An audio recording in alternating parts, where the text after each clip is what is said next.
they have to try to trade for a player on the other side of the hill, though still good, because coming down that hill, Chris Paul's still really good, who's 34, with, you would think, an untradeable contract, 41 and then $44 million at the age of 35 and 36?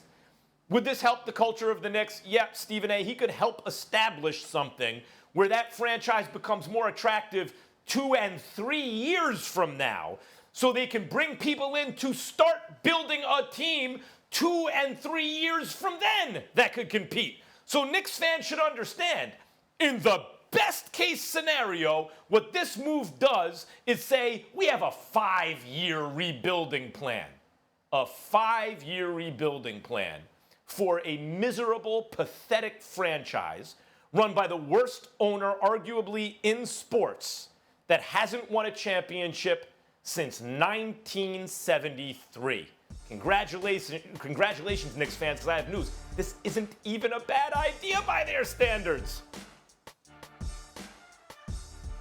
Well, for me, I look at it a little bit differently. I mean, I'm not about to sit up here and come to the defense of James Dolan, because there is no defense, although I will say this. He does cut the check, and he does take care of a lot of brothers throughout the years. You're a black man and you work for James Dolan, he usually takes care of you. That much, every brother that's ever worked for him has said that about him. So I'll give it, not every brother, but most of them. And I give credit where credit is due, even though, like Charles Oakley pointed out, there were a few of them that could have stood up for him a little bit more, but we won't even get started with that today. What I will say this to you about CP3 is this. Here's what I want everybody to know. When you're talking about CP3, understand you're talking about a future Hall of Famer. I get tired of people ignoring. Like, as a miniature guard, there's but so much you can do. CP3 has never averaged less than 15 points a game in his career, not less than 6 assists a game in his career. He has been universally and perennially recognized as not just an all-star, but one of the great quintessential point guards this game has ever seen. He runs the show. He's a leader. The work that he does as president of the Players Association, he puts his work, his efforts, his heart, and his money where his mouth is. He's philanthropic. He's a good dude. He's a leader in a lot of different ways. I can't say enough about the guy. I didn't say he was perfect. I ain't say he's perfect, because Rajon Rondo will be the first to tell you he ain't. But the reality is that there are a whole bunch of pluses associated with Chris Paul than minuses. And he can still ball. He's a future Hall of Famer. You understand? But he's also big on family. Why does that matter? Because if you listen to anybody talk about Leon Rose, the new president of basketball operations for the New York Knicks, and you take into account what Rob Pelinka has been able to do, even in the aftermath of Magic Johnson departing from the Los Angeles Lakers, we can't summarily sneeze at that and dismiss it and shrug it off. Chris Paul is very, very big on family. I know both of his parents, his brother CJ, etc. You can't ask for better people. It don't get much better than the CP3 family. It's really special, okay? That's what this brother's all about. He's about his imagery. He's about his family, his children, his wife, everything. So if you're Leon Rose and you're trying to establish a culture that's attractive to people to want to become a part of, that's a good way to go. And the latest evidence, Max, is what CP3 did in Oklahoma City. It's not just that he's averaging over 18, looking like an all-star and balling the way that he balled. It's also about the fact that you got Shai Gilgeous-Alexander, who can flat-out ball, and CP3 goes from Houston in the conference finals to this dude, okay? And it's like, yo, I got this young kid here, and he picks up the phone call saying, Presty, I'll tutor this kid, I'll do what I'm doing, and lo and behold, Oklahoma City was in the playoff picture. You cannot ignore stuff like that. It's incredible value. I'm not saying it's going to happen because after next season, he's got a player option on $44 million in his last year, and that's a lot of money.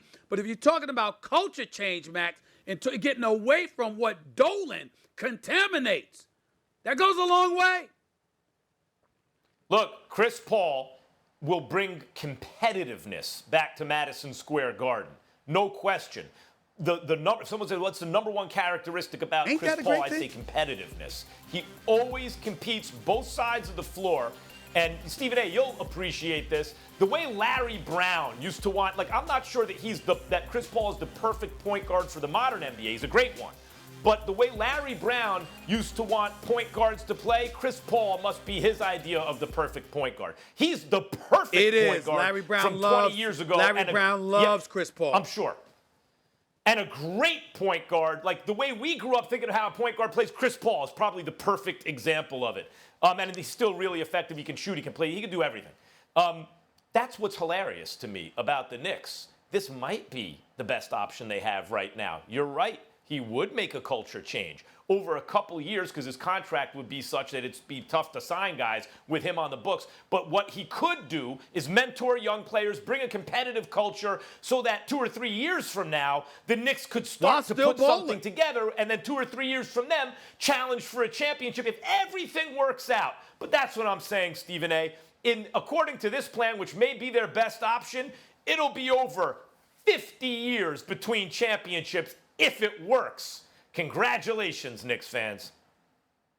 Well, listen, that's one way to look at it. Max, I'll take crumbs. These are the New York Knicks we're talking about. I'll take whatever crumbs I can get. If they're competitive and literally not going to the playoffs 20 games under 500, but they're a 500 team, slightly above 500 team, competitive with leadership, I take that, Max Kellerman. And oh, by the way, to use your analogy, because you've done this on many, many occasions, Max, let me ask you this question.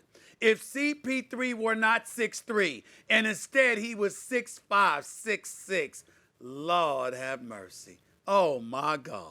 I mean, could you imagine with the stuff that this brother can do to run a show? If this brother had a few more inches, oh, Lord, don't get me salivating and fantasizing about things. Oh, my God, if CP3 were taller. I mean, we might not be talking about other guys as the greatest point guard ever.